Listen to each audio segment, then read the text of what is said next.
శ్రీశైలం బహుళార్థ సాధక ప్రాజెక్టు. ఈ ప్రాజెక్టు ఆంధ్రప్రదేశ్ రాష్ట్రంలోని కృష్ణానదిపై నిర్మించబడిన భారీ బహుళార్థ సాధక ప్రాజెక్టు.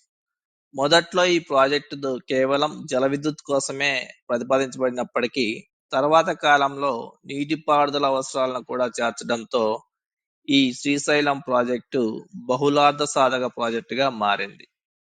ఈ శ్రీశైలం ప్రాజెక్టుకే మరొక పేరు నీలం సంజీవరెడ్డి ప్రాజెక్ట్. మీరు ఈ వీడియోలో చూస్తున్నది ప్రస్తుతం శ్రీశైలం దృశ్యం. మార్చి 8, 2024 మహాశివరాత్రి నాడు ప్రస్తుతం శ్రీశైలం డ్యామ్ యొక్క గేట్లు క్లోజ్ చేయబడి ఉన్నాయి. మీరు రోడ్డు వెంబడి వెళ్తుంటే రైట్ సైడ్ లో మీకు కృష్ణానదిలోకి వెళ్ళి చూసే రోడ్డు కూడా ఉంది. అదే మీరు ట్యాంక్ గేట్లు ఎత్తినప్పుడు వెళ్ళినట్లయితే మీకు తుంపర్లు పడుతూ వాతావరణం చాలా ఆహ్లాదభరితంగా ఉంటుంది. సో గేట్లు ఎత్తినప్పుడు విజిట్ చేయటం చాలా ఆనందాన్ని కలిగిస్తుంది. శ్రీశైలం ప్రాజెక్టు లేదా నీలం సంజీవరెడ్డి సాగర్ ప్రాజెక్టు ప్రముఖ శైవక్షేత్రమైన శ్రీశైలానికి వెళ్లే దారిలో ఉంది. ఈ పుణ్యక్షేత్రంలోని పాతాళ గంగ స్నానఘట్టానికి 0.8 కిలోమీటర్ల దిగువన ఈ డ్యామ్ నిర్మించబడింది. ఇది హైదరాబాద్కు 200 కిలోమీటర్లు, విజయవాడకు 250 కిలోమీటర్లు, కర్నూలుకు 180 కిలోమీటర్ల దూరంలో ఉంది. ఇక చరిత్ర విషయానికి వస్తే అప్పటి ప్రధానమంత్రి జవహర్లాల్ నెహ్రూ 1923 జూలైలో ఈ ప్రాజెక్టుకు శంకుస్థాపన చేశారు. 1964లో ఈ ప్రాజెక్ట్ యొక్క వ్యయం 40 కోట్లు ఉండగా పూర్తయ్యే నాటికి 567 కోట్లకు చేరుకుంది. మనలో అంత బాగా లెక్కలేశారు మరి. ఈ ప్రాజెక్ట్ 1984 డిసెంబర్ నాటికి పూర్తయింది. 1985 వర్షాకాలంలో జలాశయం పూర్తి మట్టంతో నిండిపోయింది. ఇక శ్రీశైలం ప్రాజెక్ట్ లెక్కల విషయానికి వస్తే ప్రాజెక్ట్ యొక్క పొడవు 512 మీటర్లు, గేట్ల సంఖ్య 12, జలాశయం పూర్తి స్థాయి నిల్వ సామర్థ్యం 263 టీఎంసీలు అయితే అందులో వాడుకోగలిగినవి 223 టీఎంసీలు. ఇందులో 2 విద్యుత్ కేంద్రాలు ఉన్నాయి. ఒకటి కుడిగట్టు, రెండోది ఎడమగట్టు. కుడిగట్టు ద్వారా 770 మెగావాట్లు, ఎడమగట్టు ద్వారా 900 మెగావాట్లు విద్యుత్ని పొందొచ్చు. ఈ ఎడమగట్టు విద్యుత్ కేంద్రం భూగర్భంలో నిర్మింపబడింది.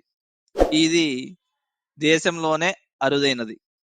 శ్రీశైలం ప్రాజెక్టు గురించి మాట్లాడుకుంటే గుర్తొచ్చేది 2009 అక్టోబర్ 2. ఆ రోజున ప్రాజెక్టు చరిత్రలోనే అత్యధికంగా 26 లక్షల క్యూసెక్కుల వరద జలాశయంలోకి ప్రవేశించింది. భారీ వరద నీటితో ప్రాజెక్టు సామర్థ్యం కంటే 10 అడుగుల పైనుంచి నీరు ప్రవహించింది. లోతట్టు ప్రాంతాల ప్రజలను అధికారులు ఖాళీ చేయించారు. ప్రాజెక్టు గరిష్ట నీటి మట్టం 885 అడుగులు కాగా 2009 అక్టోబర్ 2 మధ్యాహ్నం నాటికి 896 అడుగులకు చేరింది. ప్రాజెక్టు గరిష్ట నీటి మట్టం దాటితే ఏ క్షణమైన ప్రాజెక్టుకు ముప్పు ఏర్పడుతుందని అధికారులు భావించారు. కానీ ప్రాజెక్టు శక్తిని చూసి అందరూ నివ్వెరపోయారు. అక్టోబర్ 2 అర్ధరాత్రి నుంచి వరద కొద్దిగా తగ్గుముఖం పట్టడంతో అధికారులు ఆనందించారు. 2009లో వచ్చిన ఈ వరదలతో శ్రీశైలం ప్రాజెక్టు వివాదాస్పదమైందని చెప్పవచ్చు. ఆనాడు దాదాపు 100 గ్రామాలు, 17 శివారు పల్లెలు జలాశయంలో మునిగిపోయాయి. ఈ గ్రామాలు కర్నూలు, మహబూబ్ నగర్ జిల్లాలో ఉన్నాయి. ఆనాటి ప్రభుత్వాలు ముంపు బాధితులకు కనీసం మనుషులుగానైనా చూడలేదు. అందులో చాలా మంది రైతులకు కనీస న్యాయం జరగలేదు. ఈ విషయం ఇప్పటికీ చాలా మందికి తెలియకపోవడం అన్యాయం.